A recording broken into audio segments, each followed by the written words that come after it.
Greetings to everyone in the webinar. I welcome you all to be the part of this knowledgeable session.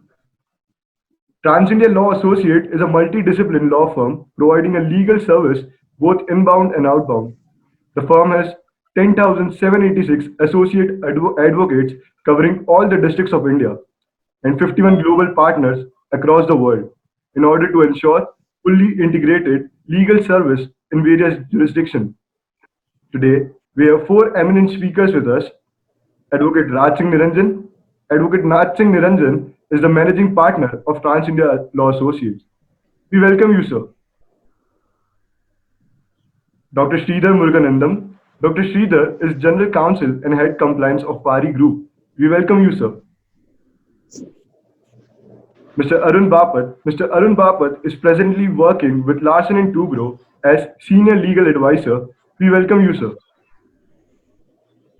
Thank you. Mr. Rohit Sharma. Mr. Rohit Sharma is the Head of Corporate Legal Affairs in BSES Yamuna Power Limited. We welcome you, sir. Thank you. Now, I would like to invite Dr. Raj Singh Niranjan to enlighten us with his words over the topic of the webinar. Thank you, Tanish. Thank you for, first of all, Deepa and Tanish, thank you for organizing such a wonderful event. And there was a requirement from Government of India that we submit on behalf of Dr. Gopal Energy Foundation our recommendation with respect to the Electricity Amendment Bill 2020. So whatever will be the discussion and outcome of the entire webinar, we will also share it with the Government of India. I am thankful to Mr. Arun, Mr. Sridhar and Mr. Rohit for joining this event. I think so without, taking my discussion forward, I think you can continue with the, speakers and let them speak and guide us as to how Electricity Amendment Act bill can be improved and which will help in nation building. Please go ahead, Tanis. Yes, sir. So there will be three parts of the webinar. Firstly, there will be a PowerPoint presentation. Secondly, all the eminent speakers will be speaking about their speeches and their views about the topic. And thirdly, there will be question and answer round, and it will be taken after all the eminent speakers are done with their speeches. Also, if there are any suggestions, you can type it in your chat box, and the suggestions are important to us because all the suggestions and recommendations will be sent to Government of India. So,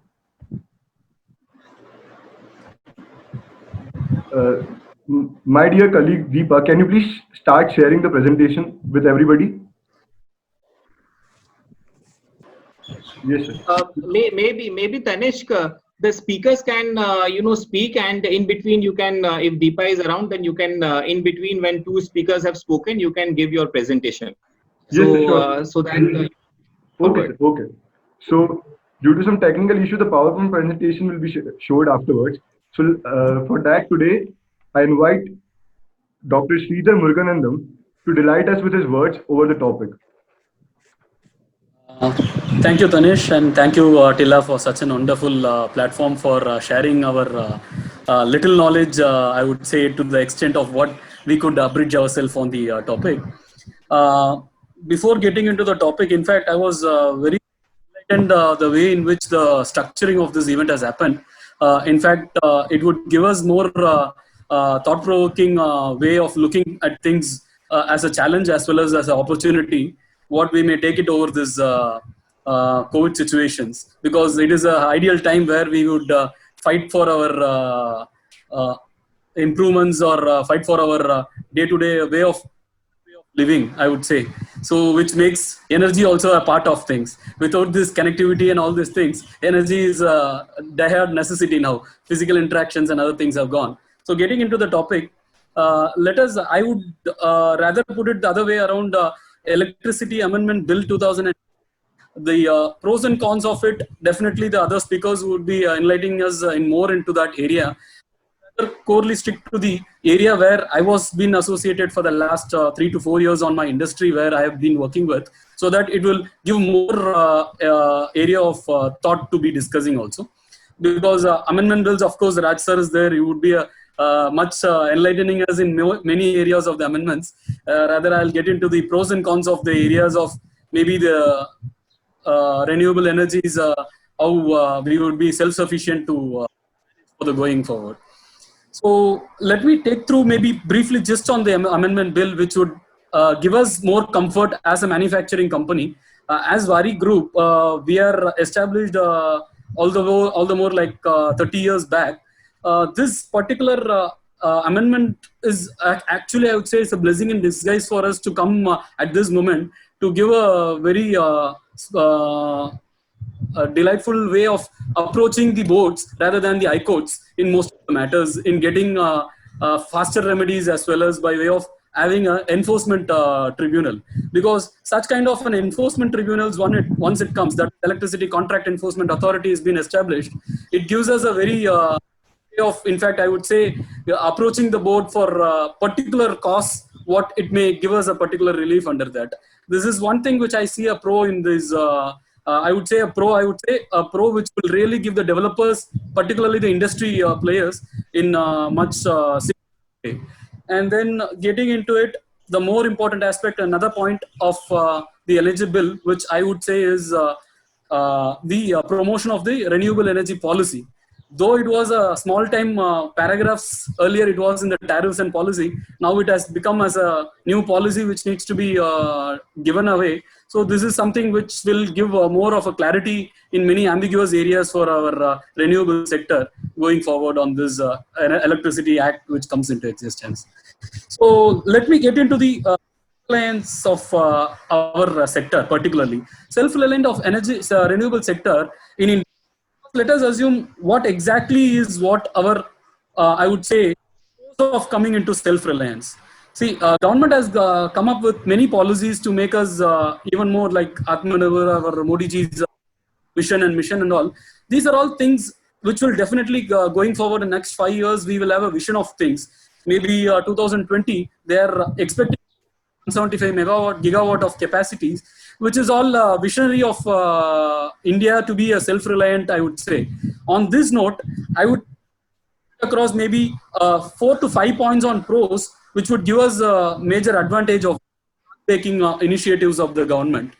The liquidity, what the DISCOMs, which is facing, I would say the DISCOMs which are facing the liquidity for clearing the payments or clearing the dues, which would all the more the real crisis of the developers today. I would say this will give us a more viability for DISCOMs to clear the dues by way of releasing such 90 crores of liquidity power into the DISCOMs. This is one way I would say the pro of being a step ahead, self-reliant India. And then next, the Prague-Baking initiatives, what they have taken it.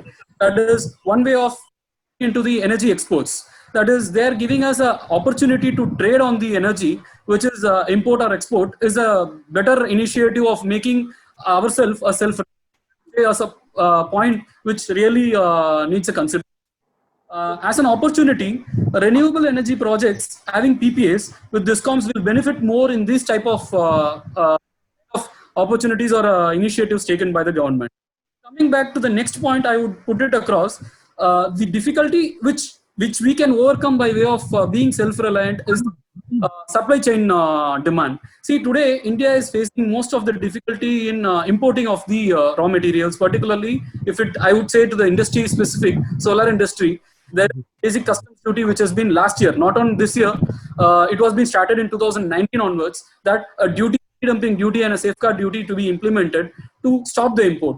It is a long vision of the person or people of India to bring it to the next level of being self-reliant. I would not say this is something what Atmanirbhar or something which has started now. It is somewhere it is already there, where the policies, treaties are also coming up over a period of time. So, which now emergence of this will definitely give us a way to think about being self-reliant by way of doing things.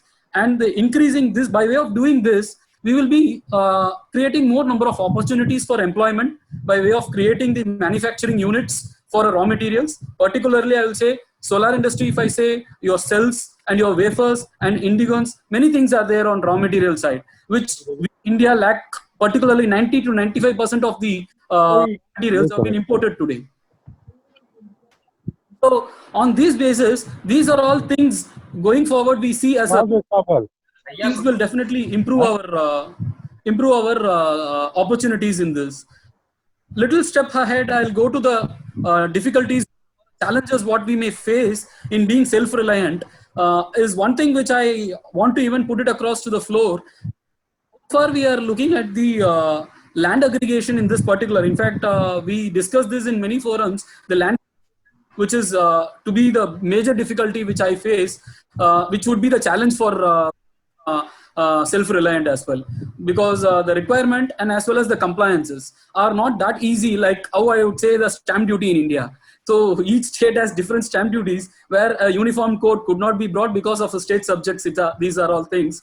So we may look at it at a different way. In fact, to me, this land aggregation, as a practicing, maybe as a general counsel, I would put it across. NRDA is there where each state has nodal agencies, which can come up with a policy or an integration with the maybe authorities of state revenue authorities, state land revenue authorities, courts, to bring in a unification of a single window platform, which will give more comfort for the developers or the manufacturers in India to establish their factories at different states, uniform or a single window operation, instead of approaching different tribunals or different forums or different areas, which Niranjanji will elaborate that later. But these are all the difficulties, what I would say, a challenge which we face on the land aspects, and licensing as well, which is also same aspects which we would see.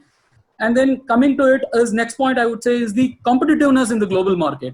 See, as the costs will always increase, being self-reliant in India, the import cost as well as being establishing of units to manufacture such things, I look at it at a different level, where our cost of productions will not be that much competitive compared to other countries, where the competitiveness is something which we need to look into it. Where the other countries may still encourage being as a Chinese import also, but how far they are very good in importing indigenously made, that is Indian products, to other countries to be taken. So which we may face a competitive. This is the challenge which I am looking at it. And the other way is the demand and supply. So today I would say the demand is like rockets, the raw materials and the inventories, and your supply is something which is much lesser. So this aggregation of demand aggregation is something what a difficulty we will be facing going ahead to be self-reliant. I would say we need to focus on these areas, how to improve ourselves. And of course, the viability gap funding, what the government is coming forward. I'm actually very pleased to see the news of the viability gap funding, what the government has come forward in renewable sector. But if they ease in the subsidy as well as the funding process by way of taking for the developers, it would create more number of opportunities by way of creation of manufacturing sector at ease with the growth what the country is expecting for. And the other difficulty what I'm facing is the tariff rates. See, considering the cost of production and cost of indigenous products, the tariffs could not be matching to the what the government is expecting for. So that tariff rates would not be viable for the developers to adapt also. And last but not least, I would say the technology. I would come across an illustration of a live case which we have attended, which would give even more significantly practical exposure, where we were supposed to acquire indigenous manufacturers, but whereas the technology of that particular manufacturer would be outdated today, because what happens is the technology keeps changing in solar industry. It's not that in renewable sector you can keep expecting. So such type of units which is already there also need to upgrade themselves by way of a capital investment. This type of capital investment and also the upgradation of technology is a challenge which I see on the longer run. I did not cross my time, so I thanks for the opportunity given the TILA and the people who have been behind it. Thank you, sir, and thank you for such an opportunity, and I'll be much delighted to hear from you. Back over to you, Tanish. Yeah, thank you so much, sir. Thank you for enlightening us with your words. Now, if Deepa, you are here, can you please share the presentation with everybody?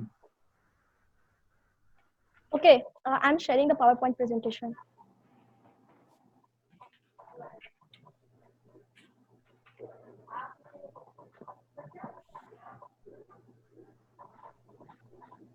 So let us now start with the PowerPoint presentation on Electricity Amendment Bill 2020.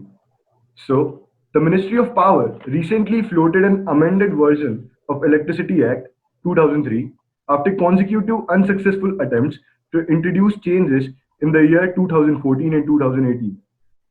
Now, let us see what was the need of the Amendment Bill 2020, or why was the bill needed. So, in order in order to address some recurring issues and to promote commercial incentives for private players and to enter them into the market, the amendment bill was the need of the nation. Also, some provisions of the Act of 2003 have become dated and archaic, and there was a need of an update. Let us see what were the key highlights of the bill. So, there were two major highlights of the bill, the policy amendments as well as the functional amendments. Major policy amendments were the creation of Electricity Contract Enforcement Authority. The Contract Enforcement Authority was made to adjudicate upon the matters on performance by diligence under the contract regarding sale and purchase of electricity, whereas the central government with the power to prepare and notify the National Renewable Energy Policy and promotion from renewable sources. There were also functional amendments, which were the selection committee was made, the grant of subsidy was mandatory, also the payment of securing mechanism was adopted. And there were some public challenges for the same. Now, I would cordially invite Mr. Arun Bapat to enlighten us with his words. Mr. Arun Bapat is presently working with L&T as a senior legal advisor. Mr. Arun Bapat superannuated from Tata Power in June 2017 as a head corporate legal and then the executive advisor legal. Sir, we welcome you, sir. Thank you very much and welcome to everybody. Just now Sridhar has given his views on renewable energy in covering the renewable energy. My area of discussion with you is in relation to the welcoming move in this 2020 amendment in relation to the formation of Electricity Contract Enforcement Authority, which was much needed, because it was basically, if you see all these generating companies, they were riddled with various issues that the sanctity of the contracts, the PPAs, they were not properly honored, the amounts are not being released, whatever electricity has been supplied, there is no payment which is coming up. So n number of issues which are there, all rights and obligations which have been signed under the PPA or any other contract have not been honored.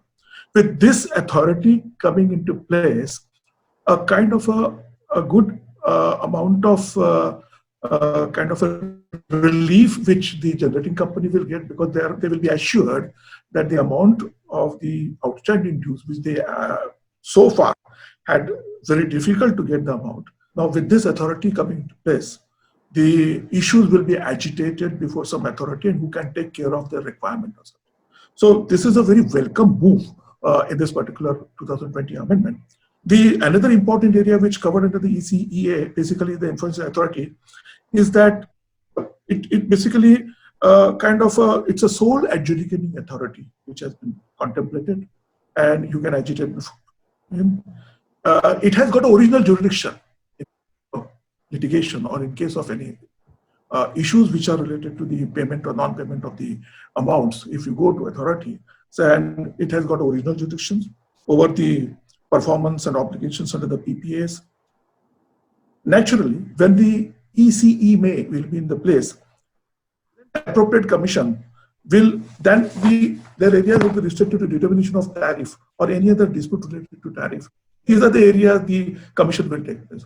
So basically, and there is a mandate on them that the authority should dispose of matter. It is contemplated, it is mentioned in the document that 120 days is the number of days which they have given that the issue should be disposed of by the authority. Then basically the moment any order is passed by this particular authority, it will be treated as a decree as a civil code. These are the very important areas and part of this particular amendment, which I really appreciate, because we have been dealing with such kind of sanctity, honoring the sanctity of the PPA or other understanding, which is not coming forward. I mean, earlier used to struggle to get the money. With this authority will be in place, it would be a really good move to the generating company that their amount will be realized. So I welcome this particular move of formation of Electricity Contract Enforcement Authority. And basically it's a kind of a authority which has got a civil power, civil nature power. It will be treated, it's order treated as a kind of a it will be treated as a decree of a civil court, which is a very prime importance. And of course, the chain is already there. Suppose if you are agreed by the authority, any order passed by the authority, you have to approach APTEL and then from APTEL to Supreme Court. I mean, the way these people have drafted it, I really welcome this particular move. This is first aspect of the amendment of 2020. Another aspect is very important, again in relation to the payment, is about the payment security mechanism.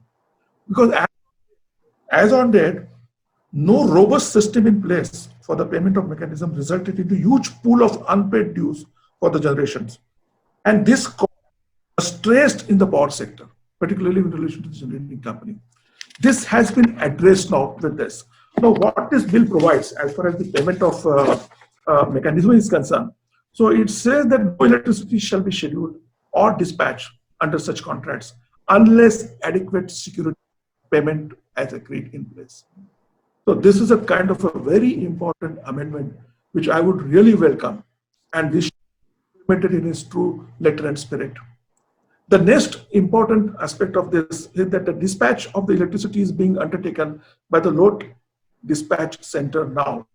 Now the bill empowers the LDC, the load dispatching government, to administer the establishment of adequate payment security mechanism before scheduling dispatch as per the relevant contract. Very important provision. So, I mean, it all depends upon the way the parties are representing, or the advocates, or the organizations representing. Some of them may like, some of them may not like. But actually, from the stress asset point of view, it's a very important and welcome move, where unless a mechanism is in place, you can't possibly go ahead with this thing of the electricity. So that load dispatch section is also given a kind of a power to ensure that it is in place.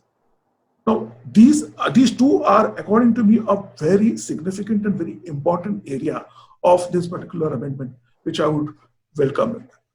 And as far as the another question is about the another area which I would like to go about the sub-licensee or the franchisee, which is also a part of this amendment.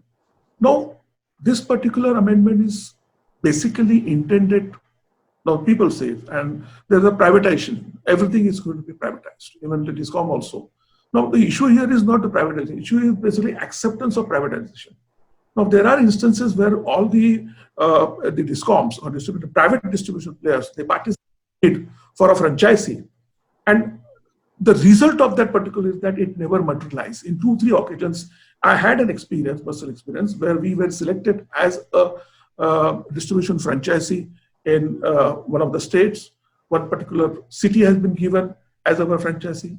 Now, the issue is not that simple that privatization is so easy. The issue is that even though you are, you're a participant in the bid and you declare bidder, the issue is of implementation of that particular license. Now, what is implementation is basically there is a kind of a dissent from, or the dissent from the state distribution agency. They have their worker, there are their unions, then the matter goes to the court, and then they are opposed to this particular franchisee. They don't want that private sector should come into place.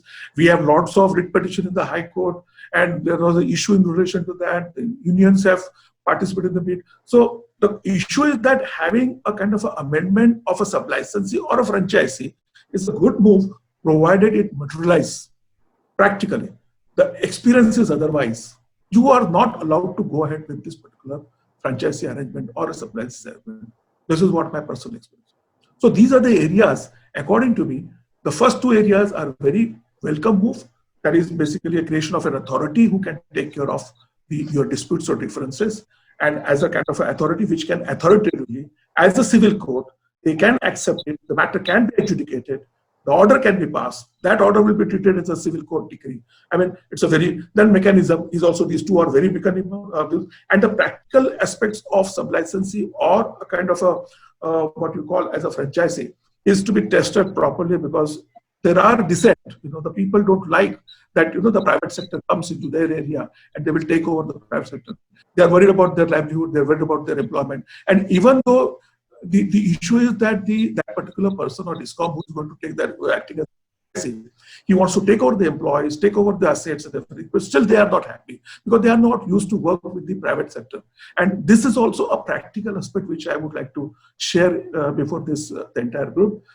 So that as far as this issue is concerned, the third issue is concerned about the, I mean, I'm doubtful to what extent it will be successful, but provided such situation can be in general, as that the persons whose job has been taken away, they should not feel that job has been taken away from them as a distribution, the present distribution company which is being operating in the state government distribution company.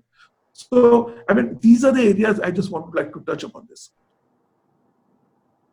And first two are welcome. The third one is it has to be a practical view to be taken. And otherwise, there has to be some proper way it should be dealt with to ensure that the person who actually participated in the bid as a franchisee or something, if he wins the bid and if he is a successful bidder, he should be allowed to work in a very peaceful manner, because everything is time bound. The entire franchisee, the entire understanding between the state government and the franchisee is the time bound. You can't achieve the target unless you are you are ready and willing to do the work. But if you are prevented by some kind of agitation, then as a franchisee, you will not be successful. So there has to be some more things to be done as far as these areas is concerned. This is what my submission is. Okay. Thank you, sir, for enlightening us with your words. So there was a question that will the transmission sector will be privatized? Will the transmission sector will be privatized? Just repeat again. There is some. Will the transmission sector be privatized? No, as on today, they are talking about the distribution only. Okay. They are talking about the distribution, and the sub licensee, he doesn't have to take a license as per the amendment. He will work under the licensee only, because that has been taken away. I mean, that has kind of additional benefit. But I am very on a practical aspect, not on the theoretical. You can write so many books, so many amendments or something, but if you see the practical aspects, one has to take care of. Because I have suffered quite a lot, and unfortunately, after a strike, I mean, struggling in the High Court for more than 2.5 years, 3 years or something, no result came out, and ultimately our contract got terminated. Of course, then termination of a contract, challenging, it's a kind of a long process. The very intention of winning the bid, preparing myself to get our sort. People have been transferred. We prepared a kind of, we purchased a kind of a taken on lease the the entire office. Our employees have been transferred, and all these things have happened. So my contention is very practical view should be taken as far as the sub-licenses, the franchise is concerned. Yeah. And this is as far as on today, it's only a distribution area. It's called. Yes, sir. Thank you, sir, for enlightening us. Now, I would like to invite Mr. Rohit Sharma. Mr. Rohit Sharma is the head of corporate legal affairs in BSES Yamuna Power Limited. Mr. Sharma is highly driven professional, offering over 17 years of rich experience in the legal domain. We welcome you, sir. Yeah, thank you, Tanish, and thanks for organizing with Deepa such a big event where I can see on screen that some 100 participants are there. So congratulations to you. As a legal student, so many legal students I can see on the screen. So as a legal student, the biggest thing which we can see. Rohitji, just 1 second. Actually, 100 is the maximum participant strength which can join actually. So there are 500 people. So they are all trying to join in.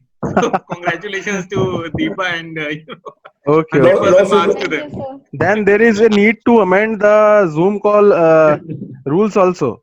Yes, sir. Because there are Zoom calls where more than 100 people are also ready to join. Yeah. So that is a very big thing. Yeah. Absolutely. So anyhow, go ahead. Please go ahead. Yeah. What I was saying is that as a law student, although we are not in law school anymore, but we are doing practice somewhere, if not in court as an advocate, but we are in practice, we are learning new things day by day. As a legal person, I can see and I can support the views of Mr. Arun Bapat that yes, 109A, which is the contract enforcement authority which has been proposed to come in, will be the biggest thing as a lawyer, a legal professional for me in this amendment, because it will redress so many things. One is that it will expedite the disputes between the generator and the distribution company. Secondly, there will be the technical experts looking after only this. The purpose of bringing the regulatory commission, the appellate tribunal was to expedite the issues related to a particular sector was now, but what we have experienced that lot of time is going in fighting cases, contesting arbitrations, but this authority will surely redress the issue related to the performance of the contract. It will not only look into the aspects related to the dispute between the parties, but it will also ensure that what are the bottlenecks in performance of the contract. Each and every aspect related to power supply, power purchase, and trading of electricity will be taken care of. Yeah, one question is there. Rupali is saying that privatization will increase electricity bill charges. So the myth is that whenever the private company will come, then the electricity prices will go up. But Rupali, let me assure you that in Delhi, the loss level was 63% when in 2002 BSES came, and now the loss levels have reduced from 63 to 7.3 this year, 31st March 2020. So we have passed on the benefits to the consumer as per the formula given in the tariff orders, and tariff mechanism is such that whenever we reduce loss, then some percentage comes to our profit and remaining is going to the tariff reduction. So now the tariff is the lowest in Delhi. At least I can assure you regarding Delhi that tariff in Delhi is the lowest. Let us come back to our discussion. That I want to say is that these amendments will not redress everything which is going wrong in the power sector. Power sector is in some difficulty as far as the recoveries are concerned, both as a distribution licensee and for generators also. So the health of the power sector is not very good as far as the financial health is concerned. The disputes will be redressed, the payment will be released, but bottom line is that when we see distribution sector of electricity, then it is at the bottom of the pyramid.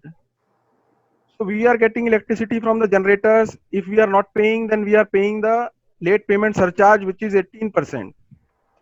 But regulatory asset concept is there.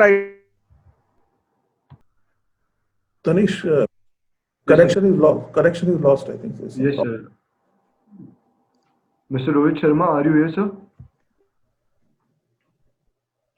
No worries. Maybe we can ask, once he rejoins, we can ask him to complete the dialogue actually.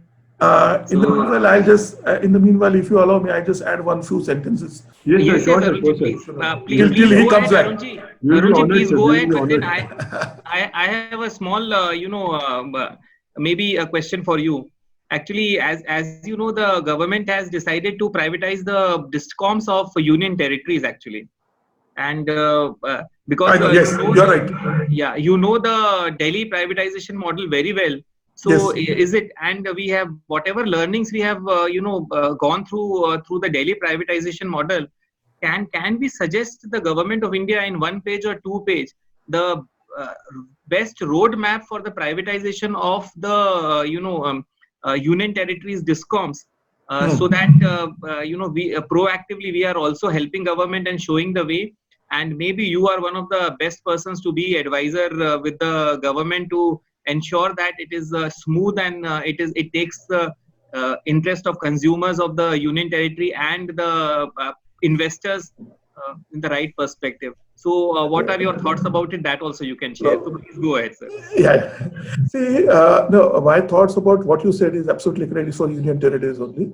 There are a number of amendments and symposiums and everything. Everything is in the writing or something. But nobody talks about the practical difficulties with this thing from that. I'm telling you that we burnt our fingers when we participated in the particular bid after a very long time, and then the way agitations and the way things will move on. I mean, nobody bothers for that because that is very crucial. You may have policy, but if you don't know how to administer that policy, how to implement it. Yes, sorry, I was disconnected. Sorry. Okay. So you may continue, sir. You may continue. Yeah, okay. Just only 2 minutes, nothing else. Yeah. In between what you have suggested, of course, let me think over it. I can give you also kind of on bullet points something, that the practical aspects of this discoms privatization. That of course I can give you. But one thing which I wanted to tell and I forgot is that all those things, this mechanism which has come, payment mechanism or the authority which is being now contemplated that they will take care of something. It emanates from, everybody is aware of the AP government decision, the order which they have to come out.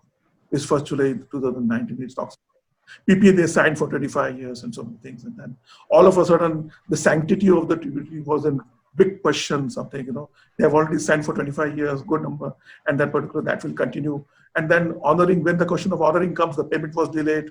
And then the government order has come saying that, okay, it should be renegotiated. What is the sanctity of signing my contract with you if you want to renegotiate?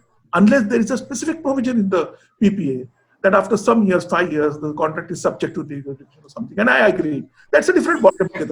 But you just can't put some kind of a authoritative, and you're a state basically. In the Constitution, the Article 12 is governing you.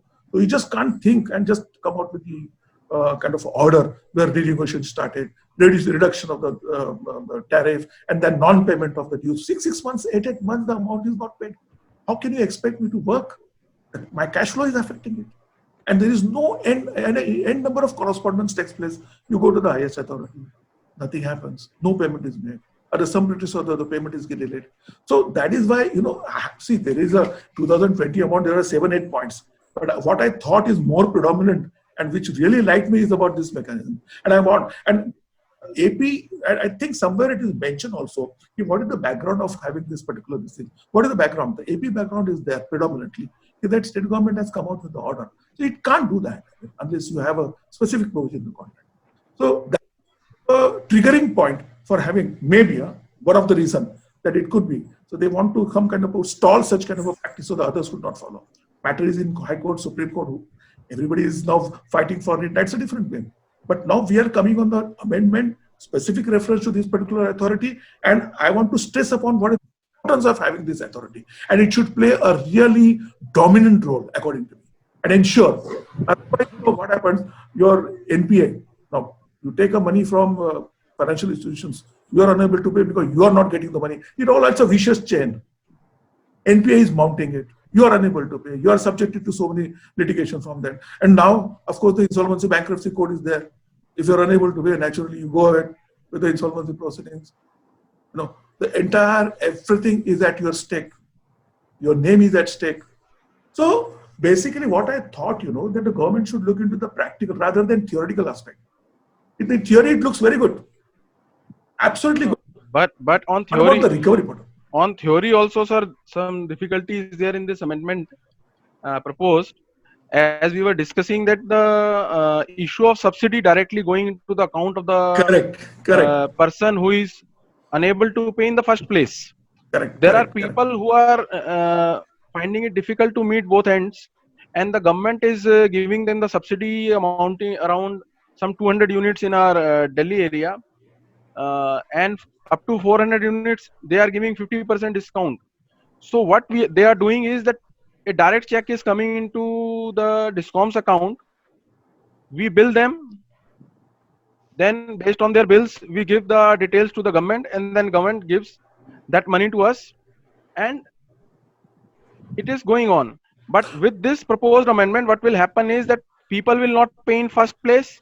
They will not get the subsidy amount. Government will not pay them. So ultimately, it is the distribution entity which is suffering, and they are unable to pay their dues to the generators in time.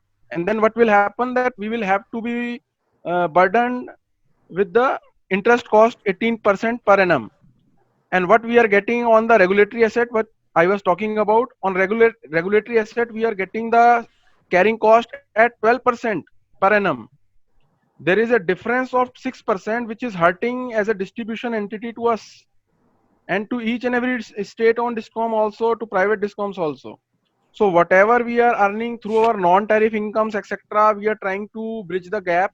We filed a review petition also, which was not allowed. Now it is in ATE, saying that we said that either you raise your carrying cost to 18 on the regulatory asset, or you reduce LPSC charges, what we are paying to the generators, to 12%.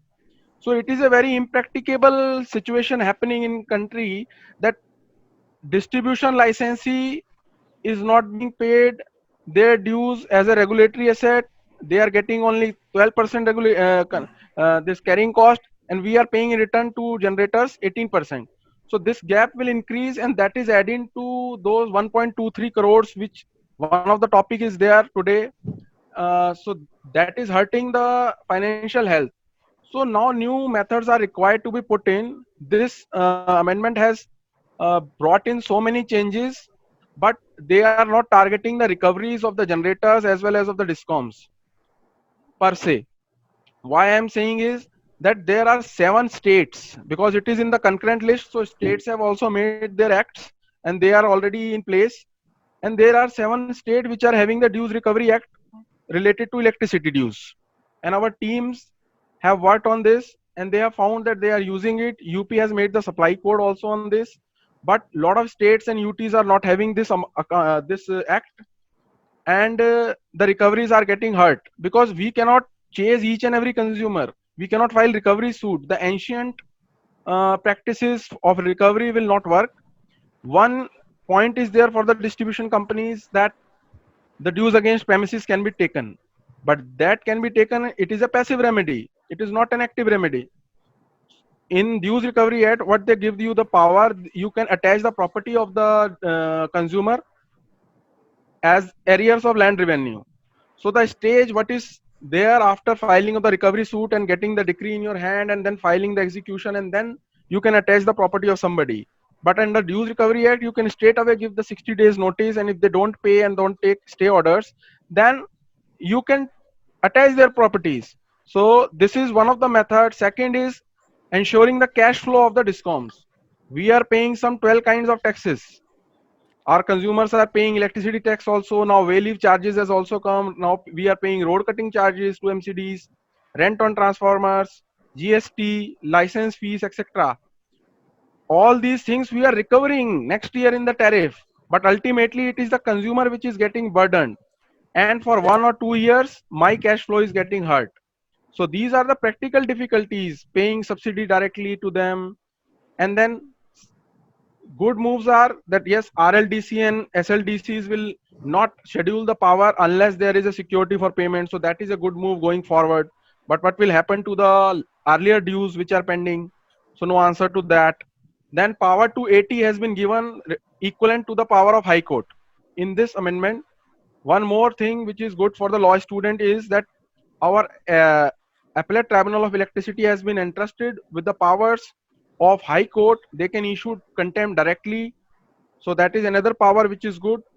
Third thing I think which is happening good is the cross-border power trading is going to be allowed. They are proposing it. I don't know how it will come up, but they are proposing that the cross-border power trading can be a reality in India. So that will again open up the sector, and it will be good for the students and the professionals working in the power sector, that this kind of an exposure will come to them. So these things are there. Let us see how many of these come into the reality. But the financial health of the sector is the most paramount. All this we are doing to ensure that. And this is also a reality that privatization of the entire country is not an answer. Privatization of the entire country is not an answer. Government is saying that yes, we are planning to privatize UTs, all right, but entire country cannot be privatized. Even private players are not geared up this much that they can handle the responsibility of the entire country. Only 4 or 5 big players are there in India right now who can take care of the distribution and the other sector of electricity. RE is also developing, but RE is also has already come under stress. I have seen the data that 8,400 crores is pending to the RE generators also. Although the RE sector is new, but they are already under stress. They have joined the club of those generators who are not getting their payments. Biggest one is NTPC, but in RE also jointly they are having outstanding dues of to the tune of 8,400 crores. So if that is the problem, then it is very difficult for the state-owned discoms also to continue. So my request would be to the TILA associates also, and then to the other law students also, then wherever they go, then they should have this much of clarity in their mind that financial health of the any sector is important, including electricity, and the best practices what we are following as private discoms or generators are following, then there should be some platform where we can exchange our ideas. And even in the state owned discoms, certain portions can be, taken help from, some processes can be adopted by the state owned discoms from the private sector, from the generators, from the private sector generators to the government sector generators. So these kind of knowledge exchange should be there so that we can build a nation which has the capacity to, serve the entire country as well as to the future challenges. So, Rohitji, one more point. yeah, sir. Talking about the charges on the consumers, more charges in open access also. Yes, yes. As on date, we are paying, the consumer is paying surcharge and wheeling charges. Yes, sir. In addition to that, it is contemplated now in the proposed amendment that intrastate transmission charges and interstate transmission charges, they are Yes, yes. kicking. So even this Yes. additional burden on them. So transmission It will be an additional burden on the consumer, and Correct. it is a restraint on the open access basically. Precisely. People are ready to pay, but if my neighbor is paying 10 rupees or 5 rupees a unit and I am paying 7 rupees a unit, then it is a bit difficult. It is not competitive. So when we read the preamble of the Electricity Act, then one of the things is the rationalization of the tariff and competition also. But it is not making things adding up, these up for open access, etc. So they are good on paper but difficult to implement. The national Over to you. national renewable policy also, which will be imposed on state. Yeah. I missed out on that. Yes. Very important aspect. That is also policy, national electricity policy. Now they have realized that RE is a big player in the energy sector. So now they have come up, they are proposing that the renewable energy policy will also be there. It will take care of the solar as well as of hydro. Rohit sir, there's a question regarding in the chat box. Can you please read that? After going through the amendment, can it be said that the scope of adjudicatory jurisdiction of SERC has been reduced and the power to adjudicate disputes and enforce performance of contract related to the purchase, sale, or transmission of power is now vested in the ECEA? Can it be considered that the efforts has been made to create a central body? Yeah, the entire focus, if you will see the entire amendments proposed, then the focus is on empowering the central. They are trying to take over the powers, most of the powers related to the appointment also of the members and chairperson, and then NLDC has been given, National Load Dispatch Center has been given the power to control most of the things related to RLDC and SLDC. Similarly, creating ECEA is again maybe said that it is an effort to curb the powers of SERC. But let me tell you, if you will see as a professional and as a practical aspect of it, then things will be expedited. If there is a dispute, then for parties it does not matter whether it is ECB, ECEA or SERC who are dealing your cases, whether it is CRC, ultimately you have the same chain for challenging, then AT is there, then Supreme Court is there. So yes, how do I look at it is that basically they are trying to reduce the burden on the SCRCs, because SCRCs today are burdened. They have two functions. One is to determine tariff. Second is to hear the dispute, interstate dispute. In Delhi, a lot of disputes are pending. We are getting dates like we used to get dates in high courts and in district courts. We are getting dates like that. And second is the judicial function, where they are. Only one important point here is time-bound disposal of matter. The amendment says that within 120 days, the matter should be disposed of by ECEA. New arbitration act, that there is a timeline, there is a fee fixed. Similarly, in ECEA, the timelines are fixed, and there will be experts who will decide it. And similar kind of approach will be there for all contracts throughout India.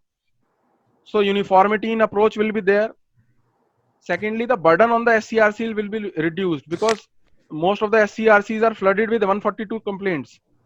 Because if you are not getting new connection, if a pole is there, if there is a HVDS area and you are asking for the 3-phase connection, then also people have started misusing the platform and they are started coming to DRC for every second dispute they have, because they are trying to put pressure on the DISCOMs, because DRC has the power to impose compensation on us. Now they have proposed that the compensation, which was earlier 1 lakh for non-compliance of any of the provisions, now they have proposed that it should be raised to 1 crore. So those kind of pressures are there on SCRCs. Tariff determination is again a lengthy process where consumers are very active. Like in Delhi, they raise so many disputes, so many public hearings take place before determination of the tariff. So all this thing is there. I think ECEA will be a good move. It is a positive move. One small point I just want to place it here. How far you are looking at the nodal agencies, particularly these NRDA caps, their roles and functions with regard to bringing up the single window operation? Because I don't find effectiveness or a single window operations in these NRDA caps, which may not be maybe by way of this amendment, particularly coming at renewable energy policy which is coming, which will have any streamlining of this single window operation is what I just want to understand from even Rajji can throw light on what exactly could be the outcome of it. Maybe any idea on that? I think Raj can answer it. Yeah, thank you so much. Thank you, Dr. Sridhar. One wonderful, all of you have given. I would just, before answering that, I would like to, put some things in perspective, because I see a lot of, officers and engineers from power sector, and I see all the law students from, various colleges interested in energy law as a subject. So we have come a long way where energy law practice has become a very, very important practice, and all of you experts being here, it's a wonderful moment to share. So for keeping it in perspective, हम लोग एक बार discuss कर लेते हैं कि electricity act में forums के बारे में क्या अपॉर्चुनिटी अवेलेबल है लिटिगेशन लॉयर्स को, ये डिस्कस कर लेते हैं हम लोग, so that in 1 minute we understand the forums available in electricity laws. Firstly ये एक it is a revolution in itself, electricity act 2003. इसमें 5-6 अलग अलग एरियाज के लिए फोरम्स हैं. फर्स्ट है, अगर कोई भी रेगुलेटरी इशू है या लाइसेंसिंग इशू है या टैरिफ से रिलेटेड इशू है, तो इंडिपेंडेंट रेगुलेटरी कमीशंस हैं. इंडिपेंडेंट रेगुलेटरी कमीशंस 2 लेवल पे हैं, स्टेट लेवल पे और सेंट्रल लेवल पे.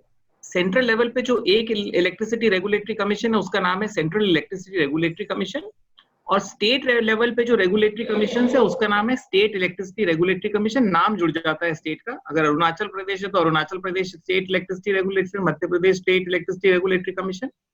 जहां पे छोटे स्टेट्स हैं या यूनियन टेरिटरीज हैं, उन्होंने आपस में जुड़ करके एक कंबाइंड रेगुलेटरी कमीशन अपने लिए बना लिया है. जहां पे एक स्टेट को वायबल नहीं था अपने लिए रेगुलेटरी इंडिपेंडेंट रेगुलेटरी कमीशन बनाना, तो उसका नाम दिया गया जॉइंट इलेक्ट्रिसिटी रेगुलेटरी कमीशन. अब जो जॉइंट इलेक्ट्रिसिटी रेगुलेटरी कमीशन और state electricity regulatory commission state level पे है, और सेंट्रल इलेक्ट्रिसिटी रेगुलेटरी कमीशन, दोनों के पास इक्वल पावर्स है, इक्वल पावर्स. ठीक है, उनके ज्यूरिसडिक्शंस अलग अलग हैं बिकॉज फेडरल स्ट्रक्चर हम लोग फॉलो करते हैं. सो जस्ट फॉर एग्जांपल, अगर कोई नेशनल कोई ट्रांसमिशन लाइन ताला से लेकर के, जो मैंने आज एग्जांपल दिया था, ताला से लेकर के दादरी तक जो ट्रांसमिशन पावर की लाइन टाटा पावर और पीजीसीएल ने मिलके बिछाई है, उसका अगर कुछ भी डिटर्मिनेशन करना है, because 2 and more states are involved, then the Central Electricity Regulatory Commission is responsible, whether it is transmission charges, wheeling charges or any other thing. But in case अगर डिस्ट्रीब्यूशन लाइसेंस किसी को चाहिए या distribution area से कोई भी tariff determination करना है, सप्लाई का कोई भी लाइसेंस है, तो only and only state electricity regulatory commission has powers. The appeals from Central Electricity Regulatory Commission and State Regulatory Commission goes to Appellate Tribunal of Electricity, and from Appellate Tribunal of Electricity it goes to Supreme Court. So ये एक aspect है regulatory mechanisms जो electricity act में है. तो आप, because you all are lawyers and working in power sector, तो आपको फोरम बड़ा क्लियर होना चाहिए कि किस फोरम पे आपको अप्रोच करना है. तो फर्स्ट फोरम है रेगुलेटरी एस्पेक्ट्स के लिए, ये फोरम है.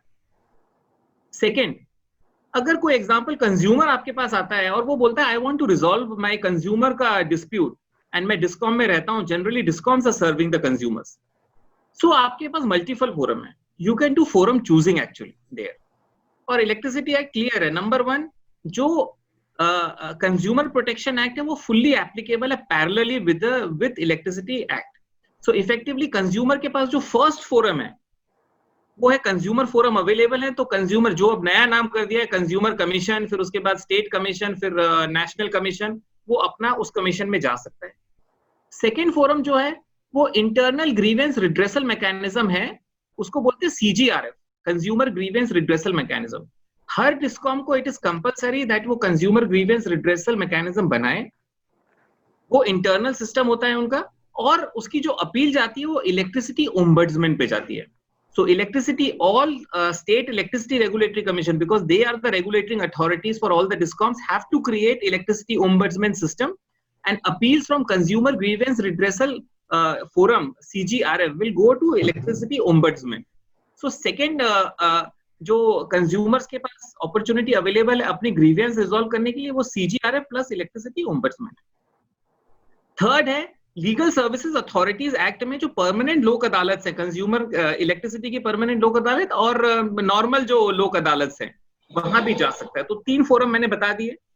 चौथा फोरम है अगर इलेक्ट्रिक्यूशन का केस है तो वो एक ह्यूमन राइट्स का मैटर हो जाता है, तो इनिशियली वो एक ह्यूमन राइट्स कमीशन में भी एप्लीकेशन डाल सकता है, उसको एक टेम्पररी रिलीफ या टेम्पररी कुछ पैसे मिल जाएंगे, बाकी वो सिविल केस फाइल करके जो उसको रेमेडी लेनी है वो ले सकता है। 4 फोरम मैंने आपको बता दीजिए कंज्यूमर के।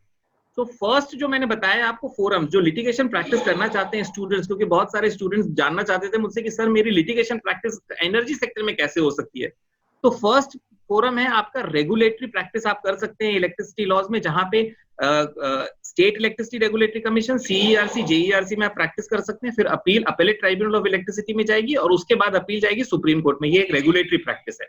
इसमें आपको क्लियर रहना है कि आपका टैरिफ का इशू है, रेगुलेटरी इशू है, then these are the appropriate forum.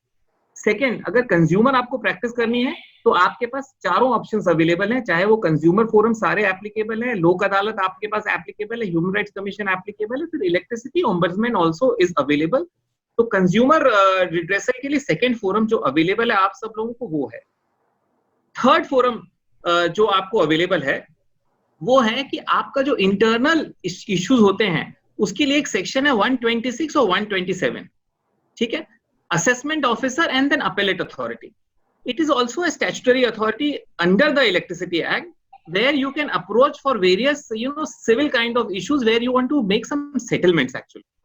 So this is the third forum. It is semi civil structures जो होते हैं वो उसमें follow करते हैं। तो थर्ड एस्पेक्ट आपका ये चैनल चलेगा, उसके बारे में रोहित जी आपको ज्यादा अच्छी तरह से बता सके। I will just keep it very brief actually because let me complete all the forums for the benefit of everyone. Fourth area जो आपके पास प्रैक्टिस का है वो है criminal practice. So under the electricity act it is mandated that, remember AT&C losses जो theft के losses हैं वो 50-50% तक थे 2000 में, and all you I have experts Rohit ji and Arun ji and we all have faced. Delhi में जब हमने कैलकुलेट करा तो 51% AT&C लॉसेस। जब हम AT&C लॉसेस बोलते हैं तो aggregate technical and commercial losses है नाम, लेकिन जनरली आप जनरल बोलोगे तो थेफ्ट के लिए मैक्सिमम जो होता है वो थेफ्ट के जो लॉसेस हैं वो होते हैं। उसको कंटेन करने के लिए electricity act has mandated that special courts will be established in all the states of India. So special courts have been created. Special courts will deal only and only with criminal matters. So section 135 से लेके 139 तक जितने भी criminal matters हैं वो special courts में जाते हैं, और कहीं और भी criminal matters अगर हैं इलेक्ट्रिसिटी से रिलेटेड, इलेक्ट्रिसिटी थेफ्ट से रिलेटेड, वो वहां पे आएंगे। उसके बाद पूरा CRPC अप्लाई होता है, इसके मतलब हाई कोर्ट अपील या सुप्रीम कोर्ट अपील उस फोरम से जाती है। तो मैंने आपको 5 फोरम्स अलग अलग बता दी, लेकिन आप इन 5 फोरम्स में एक चीज बहुत बड़ी मिसिंग है, और वो मिसिंग चीज क्या थी कि अगर आपको कॉन्ट्रैक्ट एनफोर्स कराना है तो आपके पास 2 रास्ते थे। एक रास्ता है कि आपका आर्बिट्रेशन में अगर प्रोविजन है आपके पावर परचेज एग्रीमेंट में आर्बिट्रेशन का, तो you can go to state electricity regulatory commission और CERC जिसका जुरिसडिक्शन, एंड टेल देम कि सर आर्बिट्रेटर अपॉइंट कर दीजिए under section 158 of the electricity act, please appoint a arbitrator, that arbitrator will decide, you will not go to the high court, remember The arbitration provision is there in the Electricity Act, which you have to exercise. That is the appropriate forum actually. ठीक है, कई बार लोग high court जाते हैं. दूसरा option ये था कि आप हाई कोर्ट में, अगर स्टेट है तो हाई कोर्ट में रिट फाइल करिए, अगर प्राइवेट एंटरप्राइज है तो आप इसमें सिविल सूट फाइल करिए ज्यूरिसडिक्शन के हिसाब से अपने कॉन्ट्रैक्ट को एनफोर्स करने के लिए. ये बहुत बड़ा चैलेंज था. अगर सिविल सूट फाइल करा रिकवरी के लिए, देन आपको पता नहीं कि 10 साल में या कितने साल में आपको करा है. इस प्रॉब्लम को सॉल्व करने के लिए, और दूसरा जैसे अरुण जी ने बोला एक स्टेट में एक प्रॉब्लम हो गई थी कॉन्ट्रैक्ट को रिलेटेड, और तीसरा जिस तरह से रोहित जी ने बोला कि 1.23 लाख करोड़ की देनदारी अभी बची हुई है डिस्कॉम से, उन सारी चीजों को मिला करके उसका रेजोल्यूशन करने के लिए अब इलेक्ट्रिसिटी एक्ट में एक और प्रोविजन है, इलेक्ट्रिसिटी अमेंडमेंट एक्ट 2020 में, वो है electricity contract enforcement authority. Electricity contract enforcement authority will have original jurisdiction. Number 1, कोई पिक्यूनरी ज्यूरिसडिक्शन बताया नहीं है. अगर ₹1 का भी मैटर है या अनलिमिटेड अमाउंट का मैटर है, अगर वो कॉन्ट्रैक्ट में फॉल करता है, पावर परचेज एग्रीमेंट में फॉल करता है, it will go directly to electricity contract enforcement authority. And जैसे mister Arun has rightly said, time bound basis में डिसाइड करना है. इफेक्टिवली अगर आर्बिट्रेशन में आपको 1 साल लगता है, यहाँ पे 120 डेज 60 डेज आपको जल्दी डिस्पोजल, आई होप डिस्पोजल जल्दी आपको मिल जाएगा and it will be better remedy. So first important development in Electricity Amendment Act which is being proposed is Electricity Contract Enforcement Authority. So energy practice will always be lucrative for litigation practice for all lawyers who are prospective lawyers or lawyers who are sitting there. Second is, this is one aspect I wanted to discuss, but there is a challenge actually. मैं एक दूसरे challenge के इस को खत्म करते हुए मैं दूसरे challenge पे आता हूँ. 9 lakh crore rupees every year a taxpayers of India pay for what? You know that we pay 9 lakh crore rupees every year for buying oil, for buying petroleum, for buying natural gas. It is ridiculous. We are a very, very large country. We have lot of resources. We have lot of sunlight. We have lot of wind energy. We have coal with us. We have everything. But then we are importing, oil, petroleum, natural gas by paying huge sum of money. We could have invested it in development of India. Actually, we could have, superseded China or any other country. अब इसका answer क्या है? इसका answer है investment in energy sector, and Dr. Sridhar will tell you better कि now the time has come कि हम एक तो manufacturing में we go full force, full length in manufacturing for not only solar, even wind, even thermal, whatever manufacturing is required. No, we should not pay so much of money from taxpayers' money or government's money for 9 lakh crore just to import oil and doing nothing. If we invest in India, we will generate employment, we will have cheaper electricity, we will save money also. And so अब इसके लिए एक important provision है. Government ने बोला कि हम एक काम करते हैं, हम अपने लिए प्रोड्यूस तो करेंगे लेकिन हम पूरे वर्ल्ड को भी देंगे. उसके लिए एक कॉन्सेप्ट आया जिसको बोलते हैं one sun one world one grid. So what is this concept? एक एग्जीक्यूटिव इंजीनियर था, छत्तीसगढ़ इलेक्ट्रिसिटी डेवलपमेंट कॉर्पोरेशन में काम करता था, और छत्तीसगढ़ इलेक्ट्रिसिटी डेवलपमेंट कॉर्पोरेशन में उसने बोला कि एक काम करते हैं, जो अर्थ है वो वन है, एक साइड पे अगर सूरज आता है तो अगले दूसरे साइड पे रात होती है. When there is day in India, then it is night time in USA, and similarly the earth rotates. Why can't we have a grid, renewable energy grid covering the entire, चाहे वो equator से equator हो, चाहे under सी हो, चाहे वो land through हो, and that renewable energy grid will connect the entire world. When there is day in India, we can supply electricity to US or other countries. When there is day in USA, they can supply electricity. So our dependence on the oil and natural gas gets reduced, and when that gets reduced, automatically our import bill gets reduced. उसके लिए इस amendment act में क्या करा गया है? उसमें import and export of electricity is allowed. So now after this amendment act is passed, the entire world India will be prepared for that. Whether the world is connected or not, that is different matter. लेकिन South Asia की grid बन जाएगी. अभी national grid 2013 में India became one grid one nation. Actually let me tell you. So आप अगर produce कर रहे हैं इलेक्ट्रिसिटी जम्मू में, आप उस इलेक्ट्रिसिटी को सेल कर सकते हैं गुवाहाटी में, अगर आप प्रोड्यूस कर रहे हैं केरला में, you can sell it in Bombay, because now India is one grid one nation actually.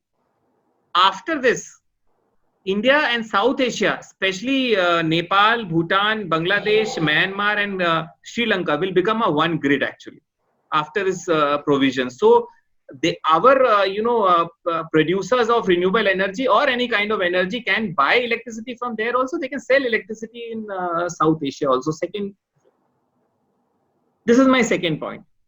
Third thing also I want to highlight. See, Jalvayu Parivartan. Yeah, climate change is a very, very important issue. If we don't take action, our children will suffer, our grandchildren will suffer, we will also suffer. Don't think that we will go scot-free. With the pollution levels in Delhi or in any big city where we are living, it is high time we do something about it. That is one major challenge, which we have to address. Second major challenge जो है हमारे पास है वो है, अगर India में per capita power consumption 500 units per person per annum to 1500 units per person per annum है, depending on which state we are living, and this is the same condition between Tropic of Cancer and Tropic of Capricorn. Then in North America and Europe, the per capita power consumption is 15,000 to 30,000 per person per annum. You see the gap, 500, 1500 and 15,000 to 30,000. अगर इस gap को हम देखें, इस gap को हम बोल सकते हैं energy poverty. So there are two challenges. Energy poverty is rampant in India also and a lot of other parts of the world. And secondly, climate change is impacting the entire world. अब इसका solution एक है renewable energy. ठीक है, अब उस solution में इस act में पहली बार ये provision रखा है कि renewable energy policy will also be a statutory mandatory policy which the government will notify in times to come, so that renewable energy can move forward. Just like International Solar Alliance is now in place, similarly, this policy will be in place. So these are my, to sum up, three things I have spoken, which are, life-changing for all of us. Firstly, I have said that 1.23 lakh crore का जो देनदारी बची हुई है, उसके लिए electricity contract enforcement authority बनाई गई है इस अमेंडमेंट बिल में. Second thing what I said is कि जिस तरह से 9 लाख करोड़ का इंपोर्ट बिल हमारा है, उसको कम करने के लिए one sun one world one grid को इम्प्लीमेंट करने के लिए we have now allowed import and export of power in this amendment bill. जो उसमें इम्पैक्ट है इलेक्ट्रिसिटी अमेंडमेंट बिल में, अगर क्लाइमेट चेंज की बात करें या एनर्जी पॉवर्टी या राइट टू एनर्जी की बात करें, तो renewable energy policy has been included in this bill. So these are the three major amendments which I see, and I am very impressed that Arun ji has, highlighted that load dispatch centers जो हैं, now always I used to always say that load dispatch centers are semi-regulators, and they are the people who keep the frequency of the entire nation in check. जिस तरह से हमारा blood pressure होता है, blood pressure ऊपर या नीचे होगा तो बहुत चैलेंज आएगा. सिमिलरली फ्रीक्वेंसी अगर पावर सेक्टर की ऊपर नीचे होगी तो there will be blackouts and lot of problems, challenges will happen. So these load dispatch centers are like nurses of the entire power sector. वो frequency हमेशा चेक करते हैं. जैसे बीपी आपका मेंटेन करती है ना नर्स, जब आप हॉस्पिटल में एडमिट होते हो तो बीपी चेक करते रहते हैं, प्रेशर, ब्लड प्रेशर, और उसके लिए गोली देके बंदे का ब्लड प्रेशर हमेशा चेक रहते हैं. सिमिलरली जो national load dispatch centre, state load dispatch centre है, वो फ्रीक्वेंसी पावर सेक्टर की मेंटेन करते हैं जिससे कि पावर सेक्टर डिसरप्ट ना हो. तो दिस पावर जो ये नई पावर दी जा रही है, that will be very impactful. So with this, thank you, Tanish. Over to you, Deepa and Tanish. Please continue with the webinar, proceedings of the webinar. Yes, sir. Thank you, sir. Now we can take one or two questions if anybody is having a particular doubt or somewhat thing. So we can take a question for them. Yeah, I think Tanish, somebody wants to ask question. Please go ahead. No, I just wanted to share Yes, sir. on renewable energy, basically. If it is a wind or solar, there are negative factors of that. Positive factors, of course, they're environment friendly. The issue is that when you start implementing the project, getting the land is the biggest challenge. You require 100 acres, 200 acres. Very challenging job. And, the land records are kept in the government departments, sub-registrar's office, the way things are going on.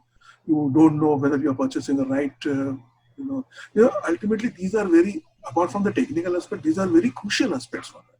Because unless you have a proper land record, you can't purchase it. And if you purchase a record which has got a defect title or something, then the litigation, your this entire generation will stop. They will put a kind of a stay order on you, stopping a generation, n number of uses. This is as far as solar is concerned. As far as wind is concerned, the same thing. Wind requires a very small place, but the problem is ingress and outgress is the biggest problem right of way. To go inside and come back also is a very biggest problem this one facing is. Now, these are the areas apart from the technicalities of the renewable. It's a good, very good thing. It's a very environment friendly. Everything is appreciated. But what about the other side of the coin? Can you do it effectively? Uninterrupted power, can you generate it from solar? Now, all these Mofussil areas are there, all those gaus are there, small, they have their own gundas or something. They create n number of issues for the generation. They stop the generation. All these are the issues which are very crucial apart from generation. See, we are talking about the policy, we are talking about the generation, it's a good environment friendly and this and that. So many things we are doing it. But what the other side of the coin is equally important because those will prevent you to generate. I don't know how far this will be addressed. Very, challenging things. The mob will come and stop. The local gundas will come. Then political interference. In the renewable energy, as far as wind energy is concerned, because wind energy actually the wind requires a very small place. But ingress outgress, the right of way is very important. And if through right of way from his farmer, kind of this one, and he won't allow you. He will ask you a good amount of money to get a right of way. And then maintenance of right of way. There are umpteen number of issues there, which are also equally important. And according to me, the government should look into the other side of the coin also, which is not being seen. Absolutely right, Arunjit. Absolutely 100 acres of land, 200 acres of land for solar, contiguous land you want. Then there should not be any issues in relation to that. I have faced one problem, in one of the wind energy, the place which was purchased, we did all searches and everything that yes, the land is good, marketable, this, that, from the government record.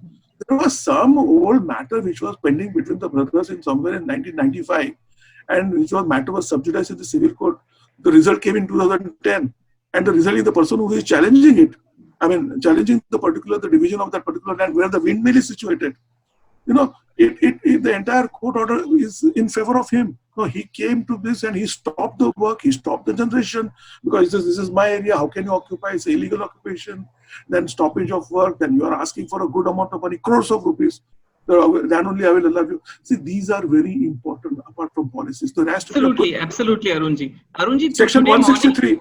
Yeah, 164, 160. Yeah, today morning I was discussing this issue with the Joint Secretary of Government of India, MNRE, and especially same thing he was saying actually, wind energy ke liye. The land acquisition is a very, very important. And challenging.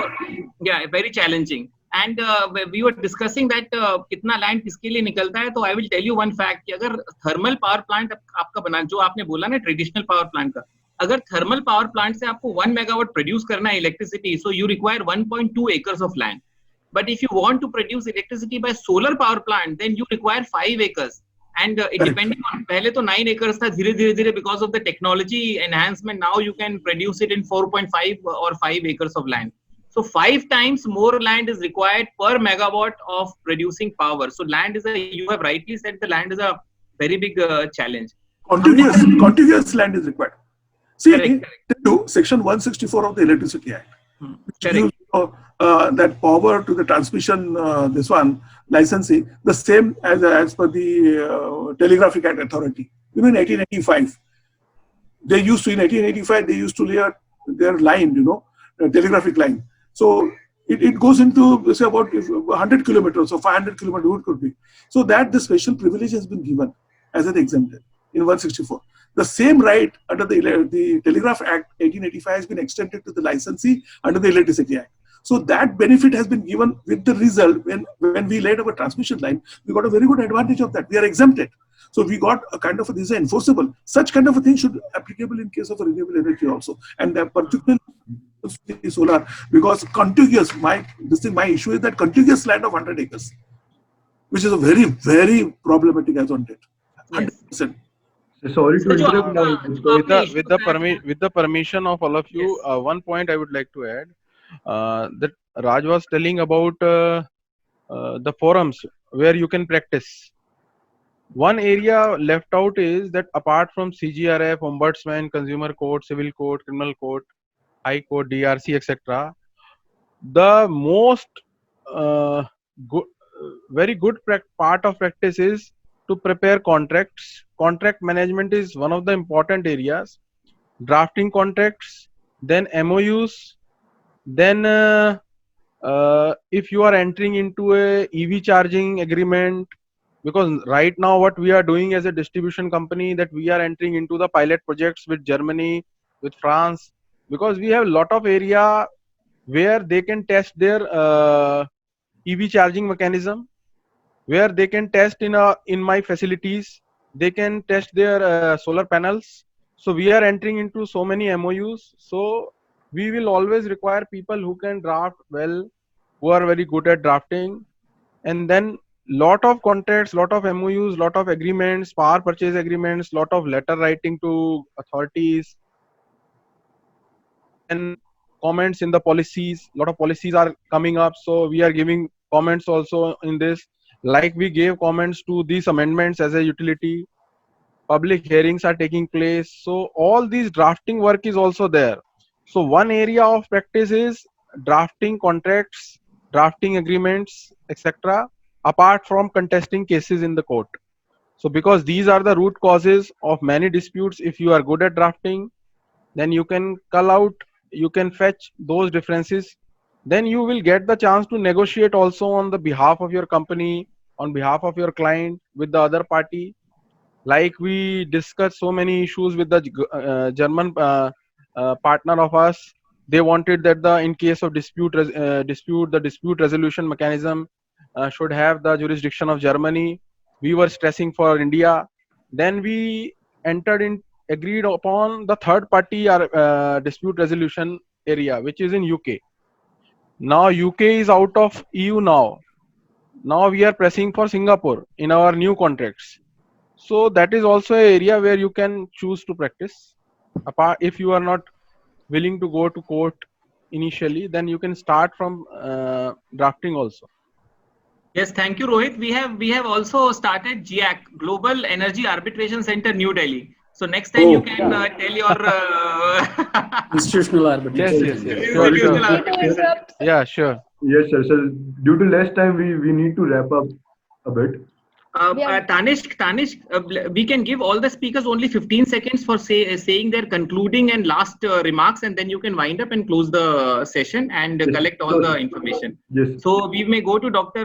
Sridhar. Please share your, concluding remarks in 15 seconds to 30 seconds. In fact, for concluding sessions, I would say this is a remarkable platform, and also the measures what the government has come forward for being self-reliant on renewable energy, which gives lot of opportunities for the youngsters to practice, particularly the gray areas, I would say, which has not been explored till now. So I would leave it to the forum and exploring their expertise and opportunities in coming years too. Thanks for this. One wonderful, Dr. Sridhar. Shri Arunji, please share your concluding remarks in 15 seconds to 30 seconds. Please go.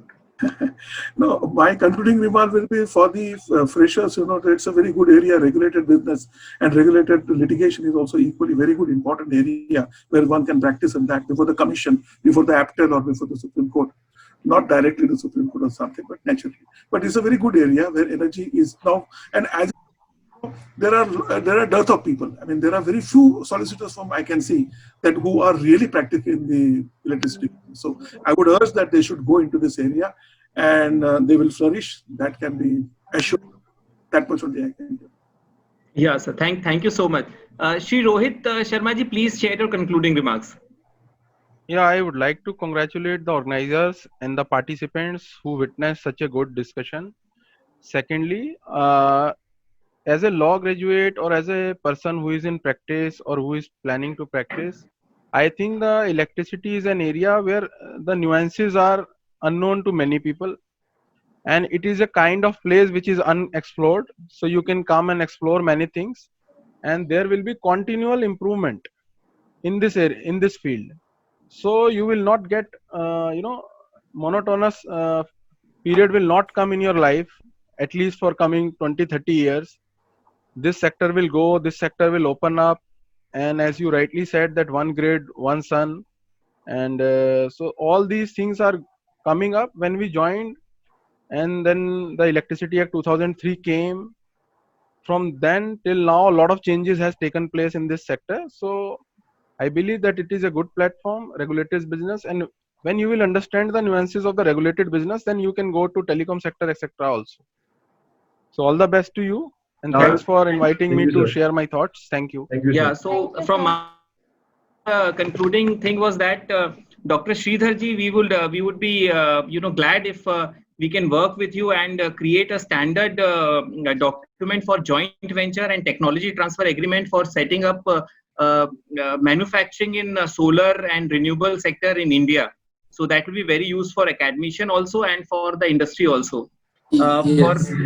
And Arunji, we would also like to discuss with you land acquisition, because we have the best land acquisition practice, and we have come out with a checklist of 75 items for doing land acquisition across India, because land is a state subject, so it is very difficult to create a checklist for land acquisition and due diligence.